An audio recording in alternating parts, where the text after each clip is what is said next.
ഇപ്പൊ പലരും പറയുന്നത് ഒരു 30 വയസ്സായാലും കല്യാണം കഴിക്കാത്തവരാണ് കൂടുതൽ വേണമെന്നുണ്ടെങ്കിൽ പറയാം. അതായത് പലരും കല്യാണം കഴിക്കാൻ താല്പര്യമില്ല എന്ന് പറയുന്നവരാ കൂടുതൽ. അതെന്തായിരിക്കും അങ്ങനെ ഒരു കാരണം? കല്യാണം കഴിക്കാൻ താല്പര്യമില്ലാത്തതിന് പല റീസൺസ് ഉണ്ട്. അറ്റ്ലീസ്റ്റ് ഒരു 2-3 മെയിൻ റീസൺസ് എങ്കിലും നമുക്ക് പറയാൻ പറ്റും. ഒന്ന് എന്ന് പറയുന്നത്, ഇപ്പോൾ പലരും ഈ ചൈൽഡ്ഹുഡിൽ അവർ കണ്ടു വളർന്ന, ഇപ്പോൾ ഒരു കുട്ടിയെ സംബന്ധിച്ചിടത്തോളം കുട്ടി കാണുന്ന മാരേജ് എന്ന് പറഞ്ഞാൽ അതിൻ്റെ പേരൻസിൻ്റെ മാരേജാണ്. എൻ്റെ അച്ഛനും അമ്മയും വീട്ടിൽ എങ്ങനെ ഉണ്ടായിരുന്നു, അവർ തമ്മിലുള്ള റിലേഷൻഷിപ്പ് എങ്ങനെ ഉണ്ടായിരുന്നു, അവർ മറ്റുള്ളവരെ എങ്ങനെ ട്രീറ്റ് ചെയ്തു, ഇതെല്ലാം നോക്കി അവരുടെ ഇടയിലെ മാരേജാണ് കുട്ടിയുടെ കണ്ണിലുള്ള മാരേജ്. That's ideal marriage. അപ്പം എൻ്റെ പേരൻസ് തമ്മിലുള്ള marriage, if it was not working, അവരുടെ ഇടയിൽ യാതൊരു ഇമോഷണൽ കണക്റ്റും ഇല്ല, ഫൈറ്റ് ആണ്, അബ്യൂസ് ആണ്, ഡിസ്ഹോണസ്റ്റി ആണ്.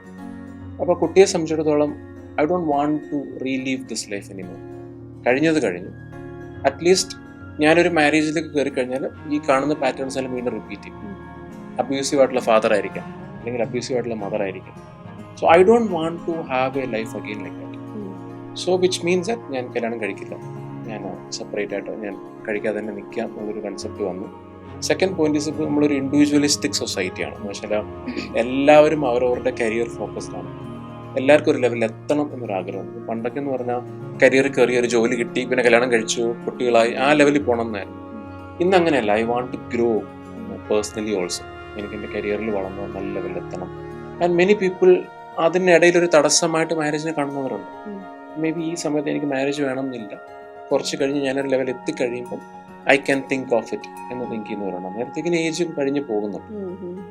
മൂന്നാമത്തെ ഒരു കൂട്ടരുണ്ട്, which is a point of concern എന്ന് പറഞ്ഞാൽ, ഇപ്പം നമ്മുടെ ഒരു ആധുനിക സൊസൈറ്റി എന്ന് പറയുമ്പം ഒരു കമ്മിറ്റ്മെന്റ് ഫോബിയ സൊസൈറ്റി.